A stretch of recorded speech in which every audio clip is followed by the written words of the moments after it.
L'Asie en général aime bien la modernité avec vraiment des tours très grandes et à celui qui en aura vraiment le plus, les plus hautes tours du monde.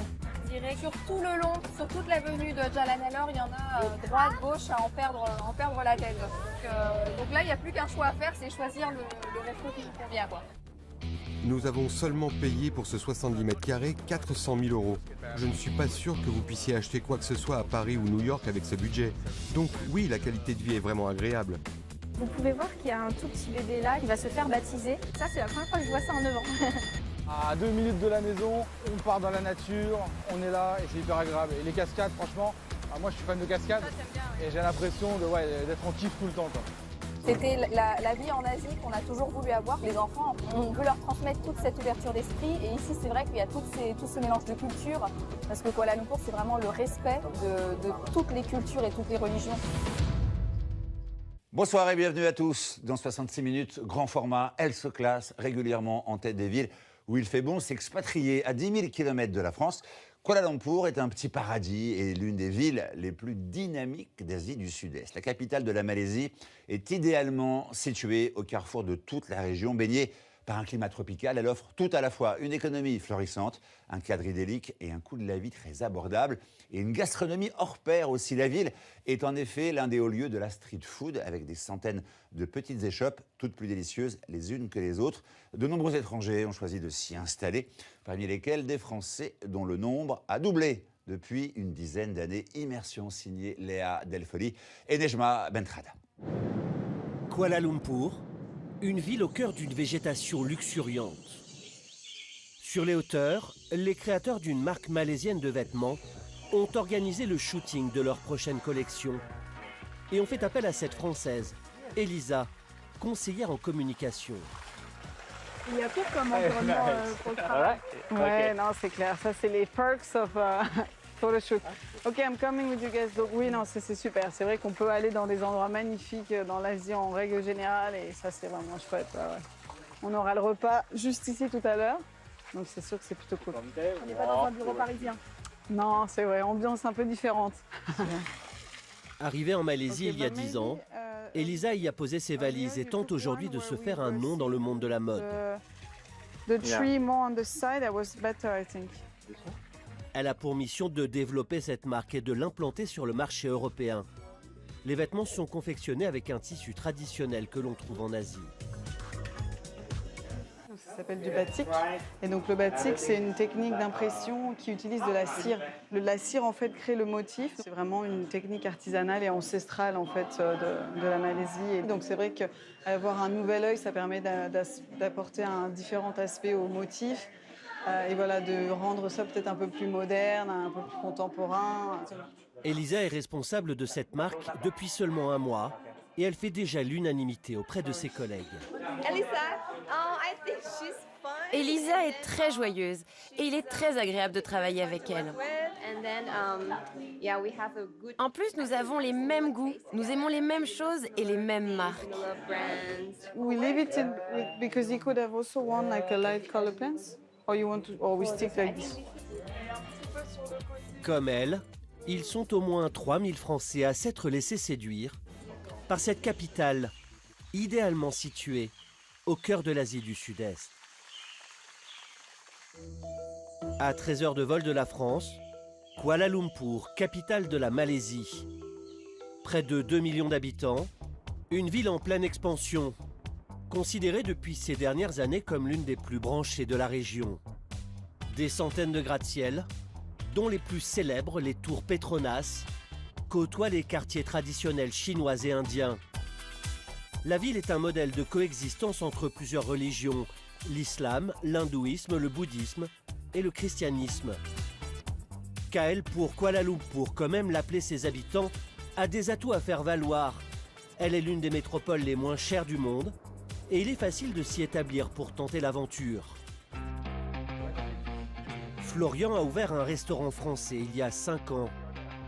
La communauté chinoise et les expatriés s'arrachent ces petits plats familiaux. Je viens vérifier pendant le service qu'ils n'ont rien oublié, mais il est au point. Maureen, elle aussi, s'est lancée. En pleine reconversion, elle est en train de se faire un nom avec ses créations pâtissières qu'elle propose aux particuliers et aux restaurateurs de la capitale. Le gâteau est fini et du coup je vais faire ma photo Instagram. Immersion aux côtés de ces Français tombés sous le charme de Kuala Lumpur, l'une des villes les plus dynamiques d'Asie.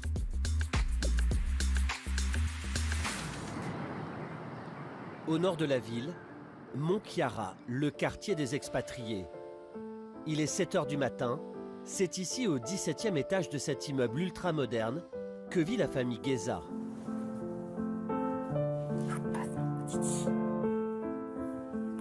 C'est dur.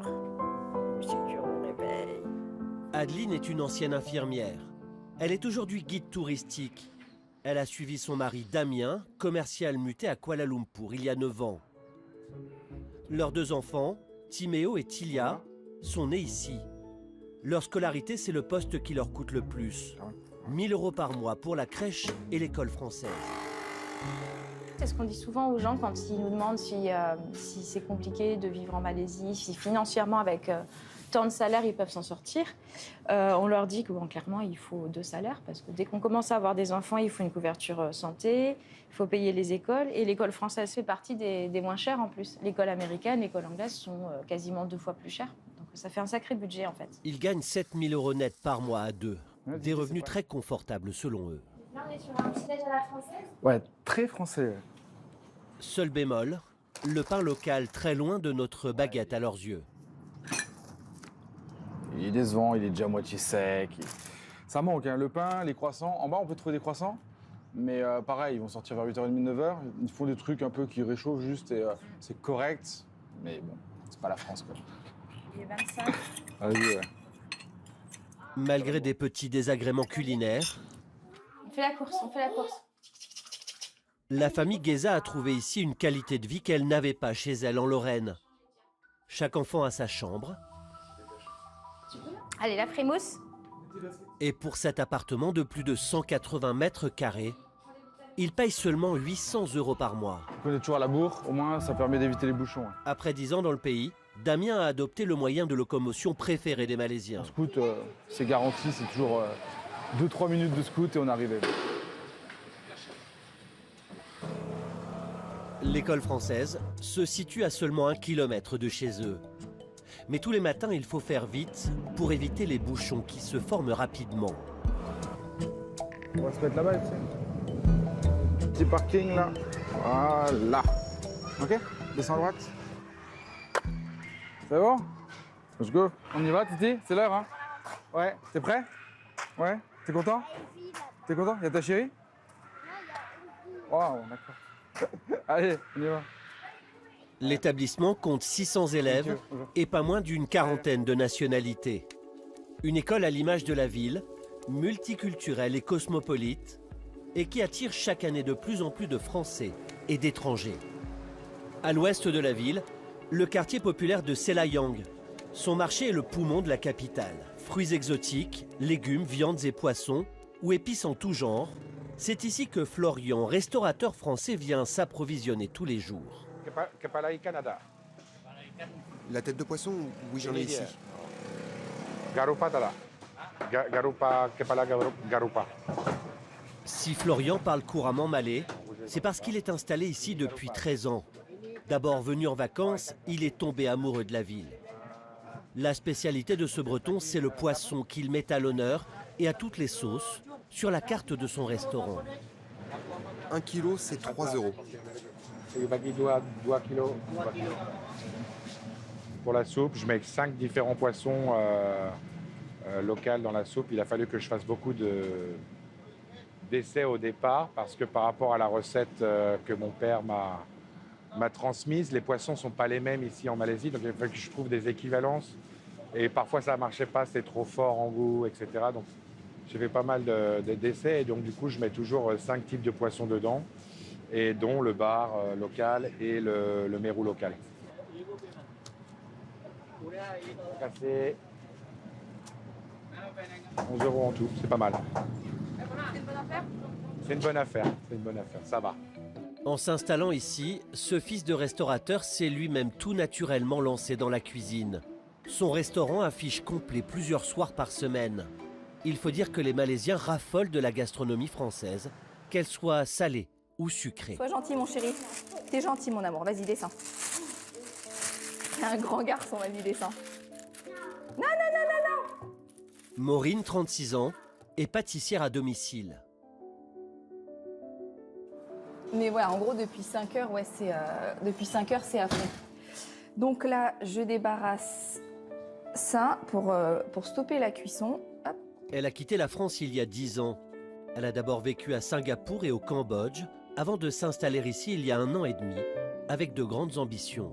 On est quand même connu et reconnu en France pour la gastronomie et la pâtisserie notamment, la boulangerie aussi. Et je me disais que... Enfin, pourquoi ils n'aimeraient pas en fait? Ce matin, Maureen a 2 gâteaux, 3 tartes, des éclairs et des dizaines de tartelettes à préparer. Les commandes sont passées à distance par ses clients, sa page Instagram et sa vitrine. Donc en fait, les gens, s'ils sont intéressés, ils vont dans cette barre de recherche et ils peuvent voir, voilà, donc le royal, il y a les prix, le type de gâteau, les prix, et ça défile.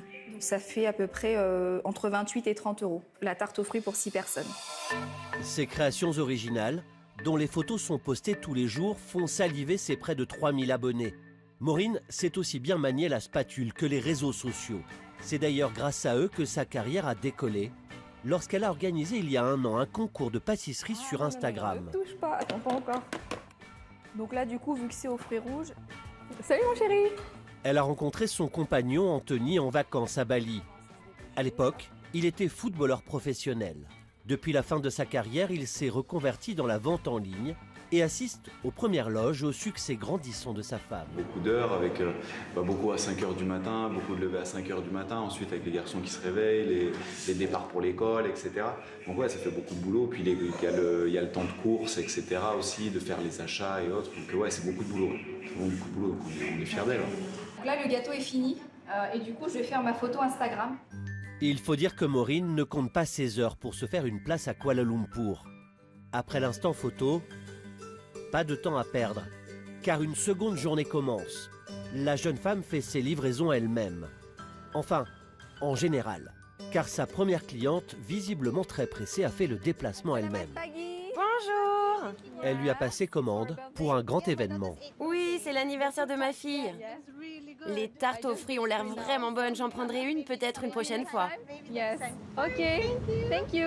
Bye. See you. You need help? Yeah, that's okay. It's okay. But just please keep it in the fridge when you come. Okay? Yeah. Okay. Thank you. Bye. Bye. Voilà. Donc là, c'est fait. Là, tout est ok. Voilà. Il n'y a plus qu'à faire le pick-up en gros et elle peut retourner à son event. Et normalement, je verrai dans l'après-midi à quelle heure ils ont mangé le gâteau en fonction des gens qui ajoutent. On verra si la magie, va opérer. J'espère, ça me fera des clients en plus, quoi. Des clients, elle en gagne de nouveau tous les mois. Car il n'y a pas que les particuliers. Désormais, les restaurateurs de la ville succombent également à ses créations. Good morning. Le chef de ce restaurant malaisien veut apporter une French touch à sa carte et il compte pour cela sur le savoir-faire de Maureen. Are the clients happy with the French pastries? Oui, ils adorent. Tout est parfait. Aucun avis négatif. C'est beaucoup plus léger que des pâtisseries françaises traditionnelles. C'est vraiment pas lourd et ça a très bon goût. Moi, ce que je préfère chez vous, c'est les éclairs. Really? J'adore les éclairs en plus. Les autres pâtisseries n'en font pas d'aussi bons. Les pâtisseries, elles vont partir en 1 ou 2 services, donc midi et soir, et après je repasse mardi pour la prochaine livraison, donc dans 48 heures. Voilà. Guys, see you. Yeah, bye, thank you. Entre Maureen et ce chef malaisien, c'est une affaire qui roule, avec d'autres commandes en perspective. De son côté, une autre expatriée vit quant à elle une histoire d'amour au sens propre, avec le pays. Dans le quartier d'affaires, fleurissent ce qu'on appelle des condominiums, de luxueuses propriétés offrant tous les services possibles. C'est dans l'un d'eux que vit Elisa, la Française qui travaille dans la mode. On va faire un petit plouf? Hein? Tu vas aller dans la piscine? Elle a épousé un Malaisien, Souria, cadre dans une grande entreprise française. Ils ont une petite fille d'1 an, Lila. Avec tous les avantages que vous avez dans un condominium, nous avons seulement payé pour ce 70 mètres carrés 400 000 €. Je ne suis pas sûr que vous puissiez acheter quoi que ce soit à Paris ou New York avec ce budget. Donc oui, la qualité de vie est vraiment agréable. Surtout avec une piscine comme celle-là et bien évidemment le soleil. Leur appartement se situe quelques étages plus bas. Elisa y a improvisé un showroom pour sa propre collection de vêtements. Sa toute première qu'elle a lancée il y a quelques mois. Et elle a tout misé sur une pièce étonnante. Le pyjama. En fait, j'ai le pyjama court, donc c'est sous forme de set. Donc le short set et le long set. Donc à l'intérieur, vous avez le short et là le pantalon long qui se ferme avec un élastique. Et puis une petite poche qui est pratique. Et les bas ont aussi des poches. Elle a fait fabriquer en Inde 600 pièces qu'elle tente de placer dans les boutiques chics de la capitale. À la maison, Elisa peut partager son temps entre son entreprise et son rôle de jeune maman. Mais bon, c'est chouette aussi parce que ça me permet de passer du temps avec elle. Ah bah, voilà, bah, merci, tu me déplies tout. Hein, je fais comment moi après, coquinette? Mais au moins, oui, oui, tiens, attends. On les remet. Tu peux les laisser. Bon, alors, attends, par contre, je vais les mettre ailleurs. Parce que sinon... Faute de place, elle a dû stocker ses vêtements dans la chambre de sa fille. Mais cet après-midi, elle a des rendez-vous qui pourraient lui permettre d'écouler des dizaines de pièces.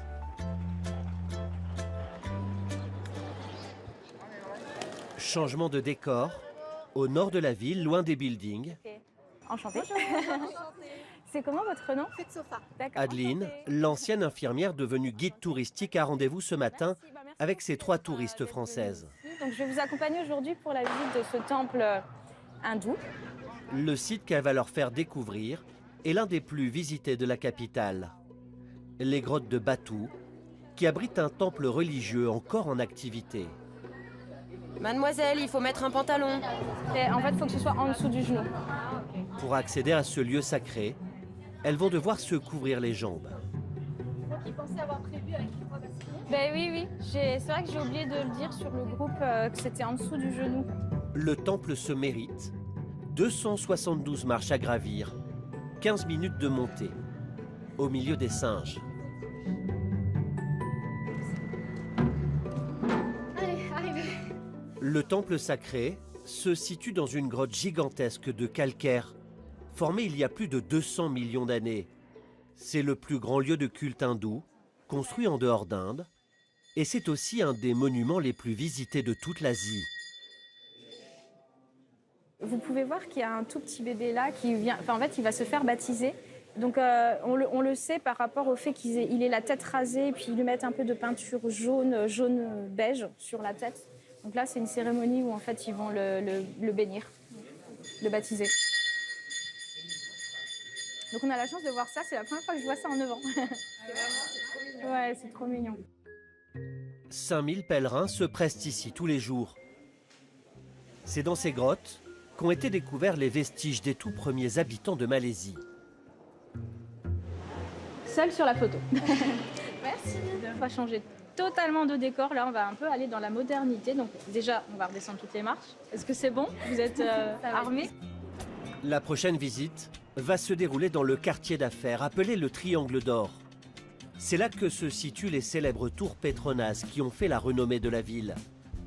88 étages, 452 mètres de hauteur, 32 000 fenêtres et une particularité. Donc l'ascenseur va vite, il bouche les oreilles. Qu'elles vont découvrir dans l'ascenseur. Est-ce que vous avez remarqué qu'il n'y a pas de 84? Oui, ouais. Dans toutes les résidences, ça porte malheur le chiffre 4. Ouais. Et du coup, en fait, il n'y a jamais d'étage avec le chiffre 4, ni 4, ni 14, ni 24. C'est toujours 13A, 23A. Nulle part. Vous en verrez nulle part. Ouais, c'est marrant. Superstition? Ouais, c'est ça. Une superstition car en mandarin, la prononciation du chiffre 4 est identique à celle d'un autre mot qui rappelle la mort. À l'arrivée, la tour offre une vue exceptionnelle sur toute la ville. Ah ouais, là c'est... Ah oui, on est vraiment... Faut pas avoir le vertige.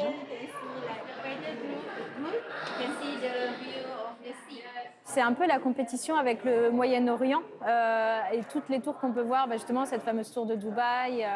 Mais l'Asie en général aime bien la modernité avec vraiment les tours, des tours très grandes et à celui qui en aura vraiment le plus, les plus hautes tours du monde, quoi. C'est la compétition un petit peu.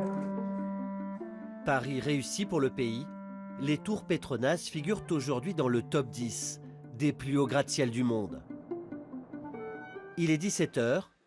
Pendant ce temps-là, le service du soir va bientôt démarrer dans le restaurant de Florian.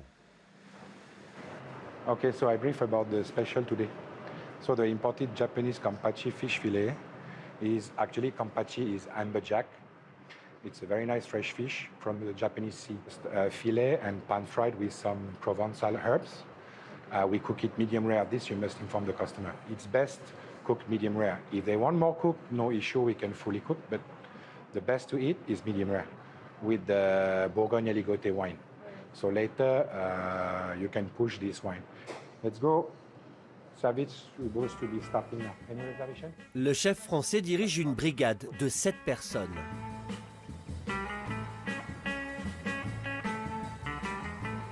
Let's go the special today. Now we prepare for the fish, the Kampachi fish. Yeah. So you take the fish, you fillet, skinless. Okay, for portioning, you call me after that. Le poisson japonais, le voici. C'est un poisson rare en Malaisie dont raffolent les clients de Florian. On a déjà des réservations qui viennent demain et ce midi pour ce poisson, donc c'est pas mal. Kumar, fish, you fillet, take out the bone, skinless, then you call me. Le fidèle bras droit de Florian est originaire du Bangladesh. Kumar a tout appris à ses côtés et surtout à aimer la gastronomie française. La cuisine française est excellente et très goûteuse. Ah, le pâté, toutes les sortes de pâtés, le pâté de tête, le pâté de veau. Oui, vraiment toutes les sortes de pâtés. Même s'il lui fait entièrement confiance, Florian reste vigilant et tient à réaliser lui-même le dressage des assiettes. Later the fish Kumar, you call me for the portioning. Car il se souvient encore des débuts chaotiques de sa brigade. Ils m'ont mis du piment dans les escargots, bourguignon. Je leur ai dit, qu'est-ce que vous foutez les gars? Une autre, un mélange d'épices à base de safran espagnol qu'on met dans la rouille, par exemple, pour faire la rouille pour la soupe de poisson, qui coûte très cher ici. Ils m'ont tout foutu dans la boule du personnel. Alors là, je suis arrivé, j'ai bondi, j'ai dit les gars, ça vaut presque 100 € le paquet, le truc, vous me mettez ça. Non, il y a des fois où c'est un peu marrant, mais parce que c'est pas la même culture de nourriture, donc ils savent pas en fait comment ça doit goûter. Donc ça c'est fait, c'est nickel. La recette est prête. Le poisson sera servi avec des légumes grillés aux herbes de Provence. Voilà, super. Kumar va prendre le tout en photo afin de mémoriser les instructions de dressage de son chef. Je viens vérifier pendant le service qu'ils n'ont rien oublié, mais il est au point. Mais je vais quand même vérifier la cuisson, au moins pour les premières assiettes. Place à la dégustation. Rosé quoi, à l'intérieur, c'est bien cuit. Parfait. La recette est validée. Elle sera mise à la carte dès ce soir et proposée pour une trentaine d'euros le prix moyen de ces plats. À l'autre bout de la ville, Jalan-Alor, une artère commerçante qui illumine la nuit au cœur d'un quartier populaire. C'est le temple local de la street food. Maureen, la pâtissière française, vient régulièrement ici en famille le week-end. Ces échoppes colorées sont très courues des locaux. Il faut dire que sous ce climat tropical où il ne fait jamais moins de 25 degrés, on dîne le plus souvent dans la rue. Sur tout le long, sur toute l'avenue de Jalan-Alor, il y en a droite, gauche à en perdre la tête. Donc là, il n'y a plus qu'un choix à faire, c'est choisir le resto qui nous convient, quoi. C'est sympa parce que c'est très abordable pour tout le monde, donc pour les touristes, les étrangers qui vivent ici et même les locaux. Et tout le monde se mélange bien dans les différents types de restaurants et de nourriture. Donc ouais, c'est cool, franchement super cool. Il y a ici des dizaines de petits restaurants. On y déguste beaucoup de grillades, de viande ou de poisson.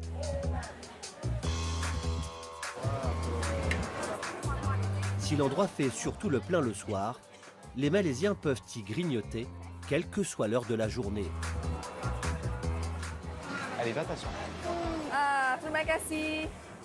Attendez, ça vous mettez pas dedans parce que ça va sûrement vous piquer. Hop, voilà. Voilà, la cuisine est très épicée. On demande toujours non piquant.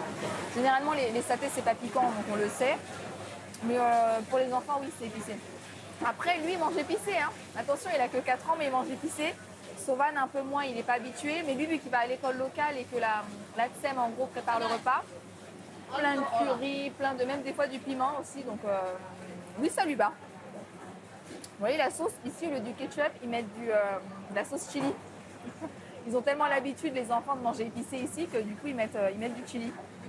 Maureen a des origines indonésiennes, un pays qui a une culture proche de celle de la Malaisie, ce qui l'a aidé à s'intégrer ici. Trop, hein. Voilà, ça, ce sont les fameux légumes locaux. Ça s'appelle des kangkung.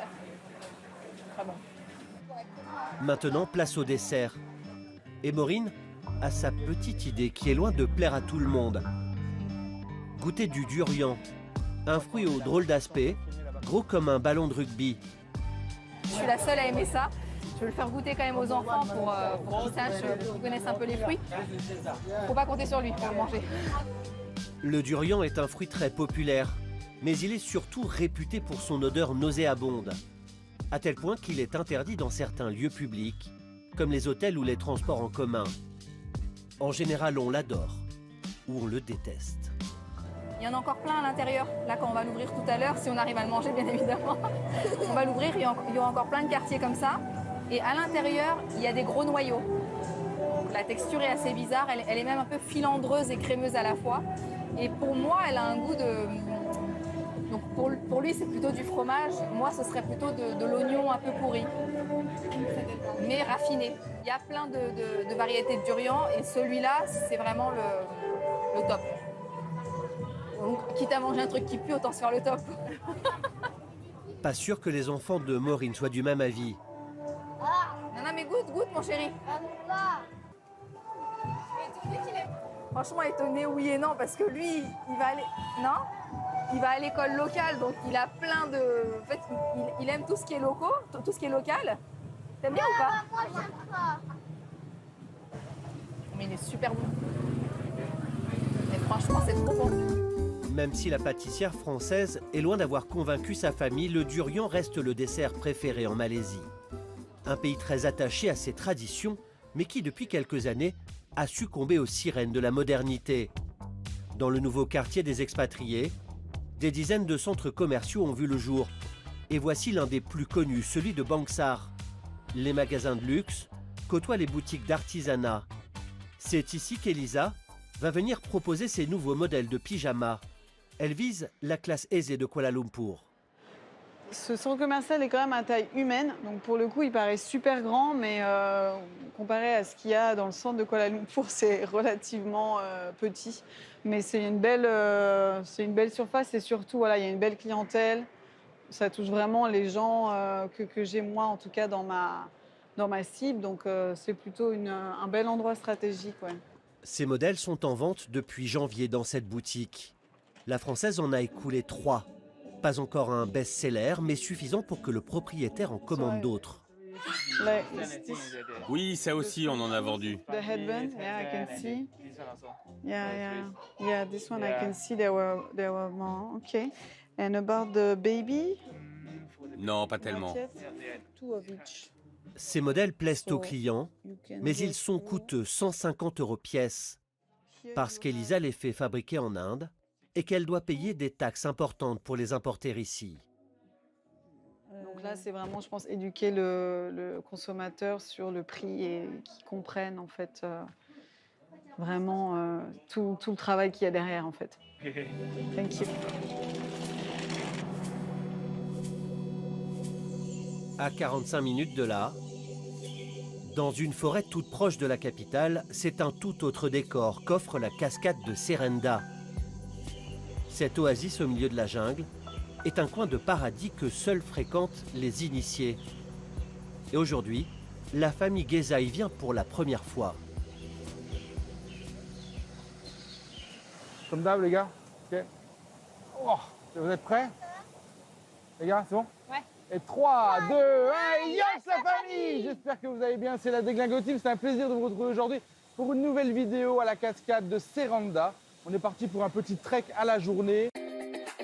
Un décor parfait pour une petite vidéo à l'attention des abonnés de leur blog de voyage. Ils s'y mettent en scène depuis plus de 5 ans sous le nom de la famille Déglingo. Ils postent ainsi toutes leurs expériences sur les réseaux sociaux, que ce soit leur voyage en Thaïlande, à Bali, à Hawaï, au Cambodge ou encore tout simplement en Toscane. Voyage après voyage, ils se sont construits une petite communauté de fidèles. Alors à la base, les vlogs c'était pour justement la famille en fait, qui n'habitait pas ici. Quand lui est né, au bout de 6 mois, on s'est mis à faire des vidéos pour montrer à la famille. Regardez, on est parti à Hong Kong, on est parti au Japon, on est parti en Malaisie. Et voilà. Et le but c'était de leur partager ça. Alors c'est vrai qu'au début c'était un peu en mode familial, il y avait genre 20 copains qui regardaient. Là ça a grossi un petit peu donc c'est cool. Leur voyage, les Déglingos en ont fait un vrai business. En plus de ses visites guidées à Kuala Lumpur, la maman Adeline a ainsi eu l'idée de vendre des packs clés en main pour découvrir 4 pays d'Asie. Tandis qu'elle gère sa petite agence de voyage, Damien, lui, s'occupe de toutes les vidéos. Elle y va, tranquille. Ah ouais. Bah voilà, elle a sauté. Elle est jolie la cascade là. Ouais. Elle est sympa, hein. Franchement, elle est belle. Aujourd'hui, leurs 10 000 abonnés sur YouTube vont donc découvrir cette jungle qui regorge de cascades. You know, we can walk. Yeah, you can walk. You have to go outside and there's there's a walkway. Okay. Vous pouvez aller par là. And you can go there. We can see more waterfall here or... If you want to see more waterfall. Pour en voir une, il faudra marcher plus loin. More extra. More extra walk là. How long? 5 à 10 minutes, je pense. For 10 minutes. Allez, go. Celui qui aime bien la rando, en Malaisie, il est servi. Hein. Tu te bosses à Kuala Lumpur, à une demi-heure, 1 heure de Kuala, tu as des dizaines et des dizaines de randos. Avec cascade, sans cascade, ça c'est pas mal. Ouais. Après 20 minutes de marche, même si la petite Tilia traîne des pieds, la famille finit par découvrir un autre endroit qui vaut le détour. Fais attention, c'est hyper dangereux. Hein. Accroche-toi avec les mains, tu peux. Ça va Lily? Oh, terrible. Au bord de cette nouvelle cascade, il se retrouve pendant quelques instants seul au monde. Faut pas tomber là. Là fais gaffe, ça glisse là. Super belle. J'ai l'impression d'être en vacances toute l'année parce qu'il fait beau et à 2 minutes de la maison, on part dans la nature, on est là et c'est hyper agréable. Et les cascades, franchement, moi je suis fan de cascades et j'ai l'impression d'être en kiff tout le temps. Quoi. Là, tu peux te baigner en bas, là, juste là. Tu vois ? Damien, Adeline, Timéo et Tilia n'ont pas fini de percer les secrets de cet incroyable pays. Tout comme Maureen, la pâtissière et sa famille. Ce matin, ils ont fait 40 km pour découvrir la mosquée de Putrajaya. Un monument qui se visite au terme d'une somptueuse balade en bateau. C'est la première fois qu'on vient à Putrajaya sur la journée pour visiter. Donc nous aussi, là, on va découvrir et on va s'équiper du coup aussi, par la même occasion. Un moment en famille, mais pas seulement. Hop. Voilà, donc on va monter dans ce petit radeau. Portable à la main, Maureen ne va pas manquer d'immortaliser l'instant pour les clients de sa pâtisserie. On a le bateau pour nous tout seuls, donc ça fait plaisir. Allez, venez, on fait une photo de famille. Allez, 1, 2, 3. Cheese! Le minaret de cette mosquée qui culmine à 116 mètres est l'un des plus hauts du monde. L'architecture, elle est juste magnifique. Et cette couleur aussi qui est un peu différente des autres, du coup, elle est rose, un peu saumon, ça change. C'est très, très joli. Presque 2 ans après être arrivée en Malaisie, Maureen tombe chaque jour un peu plus sous le charme du pays. Après ses 2 expatriations précédentes en Asie, c'est bien ici qu'elle envisage durablement son avenir. Elle confie s'être rarement sentie autant chez elle. C'était la vie en Asie qu'on a toujours voulu avoir parce qu'on adore l'Asie et on avait voulu vraiment trouver l'intermédiaire entre Singapour, notre ancien pays, et le Cambodge, le pays où il est né. Nous, c'est important, on est quand même un couple mixte. Moi, je suis indonésienne, iranienne, il est français, donc les enfants, en fait, on veut leur transmettre toute cette ouverture d'esprit. Et ici, c'est vrai qu'il y a tout ce mélange de cultures, parce que Kuala Lumpur, c'est vraiment le respect de toutes les cultures et toutes les religions. Donc, en fait, il y a des jours fériés pour tout le monde, et chacun a sa place.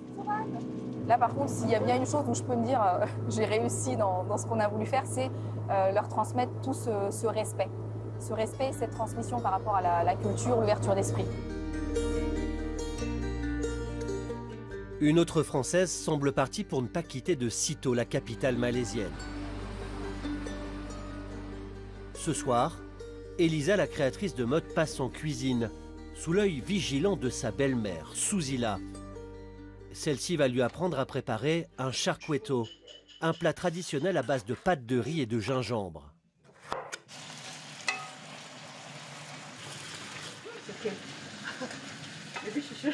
Je pense que tu devrais goûter maintenant. C'est bon? Il y a pas mal de gingembre en effet. And this is what again? Spring onions? Non, c'est de la ciboulette. Tiens-moi la poêle, s'il te plaît. Reste la touche finale de la chef, les œufs brouillés, directement sur les pâtes de riz. Tout est prêt pour le retour à la maison de Surya, le mari d'Elisa. Tous deux se sont rencontrés il y a 10 ans, dans un bar de la capitale malaisienne. Dans ce pays très marqué par les religions, leurs différences culturelles ont vite été surmontées.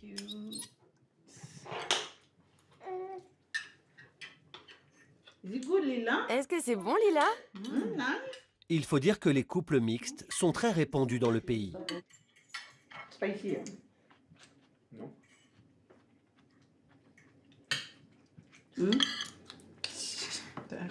Nous ne sommes pas des hindous stricts, ni des chrétiens stricts.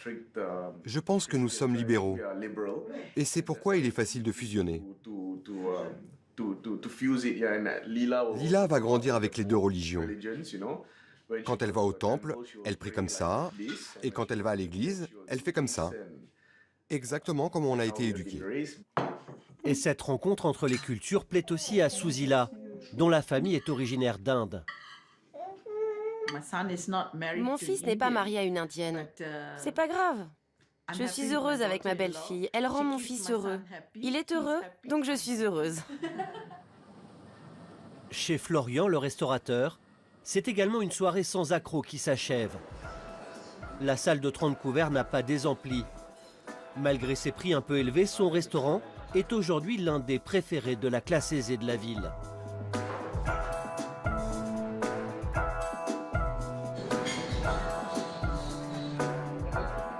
On était presque complet, donc très bien pour un samedi soir. On donne des cartes commentaires pour que les clients jugent à la fin du repas, etc. J'ai été vérifié, excellent, excellent, excellent, la bouffe, la nourriture était excellente, donc c'est pas mal. J'étais de table en table comme je fais d'habitude, mon petit coucou, et tout se passe bien, et patati, très bien, donc bon retour, pas mal de clients, donc parfait. Ce soir, le chef français n'en a pas fini. Il doit aussi livrer des plats chez une amie qui fête son anniversaire. Bon appétit, enjoy. Je connais pas mal de gens, ça fait 13 ans que je suis là, donc ça fait beaucoup de monde. Vous savez qu'il a un nom indien? Les noms français sont trop longs. On ne pouvait pas comprendre. Alors on lui a donné un nom indien. Son nom, c'est Patas Balloon. Patas veut dire feu d'artifice. Ici, tout le monde l'appelle comme ça. Parce qu'il est comme les feux d'artifice, il est joyeux. Moi, le but, c'est un jour de retourner en France, c'est sûr. Mais c'est un peu... disons que je ne suis pas pressé, parce que bon, voilà, j'ai ma vie ici, ça fait 13 ans que je suis là. Et que je suis très bien intégré. La preuve, je fais partie des locaux maintenant. Then I come back around 9:30. Le Français ne compte pas s'arrêter en si bon chemin. Il projette d'ouvrir un deuxième restaurant l'année prochaine. I go back. Yeah, see you later. Pour finir la journée en beauté à Kuala Lumpur, il y a d'autres lieux très prisés. Mais pour les dénicher, il vaut mieux lever la tête très haut. À leur arrivée ici, Maureen la pâtissière et son mari Anthony ont fait la connaissance de Damien et Adeline, la famille d'Eglingo. Les deux couples se retrouvent fréquemment sur l'un des nombreux rooftops que compte la capitale. Sympa la piscine. Ouais, la vue est bien. Toujours les petits frissons que j'ai ici. Ah, c'est cool, c'est beau. Hein, là, tu peux revenir tous les jours, toute l'année, c'est le kiff, quoi. Franchement, magnifique. Moi, je kiffe. Non, jamais. Bon, les tours, elles sont magnifiques, la lumière est belle, il fait beau, là, franchement, un vrai kiff. Ouais.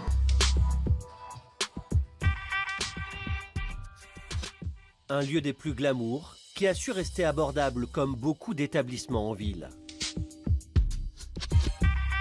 On n'aurait pas pu rêver mieux. Avec la vue qu'on a, la vie qu'on a, franchement, c'est quand même quelque chose comparé à la France. Je dis bien comparé à la France. Un coût de la vie qui, ces dernières années, a contribué à multiplier par 2 le nombre de Français installés à Kuala Lumpur. Raté. Raté? Ça va? Non, c'est bon. Ouais, chin. Chin.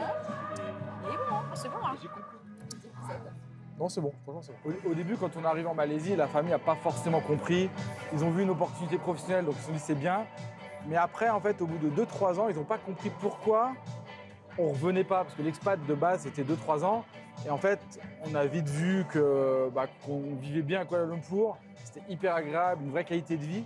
Ce qui fait qu'aujourd'hui, on a poussé sur 3 ans, puis 5 ans, puis 7 ans, puis 9 ans.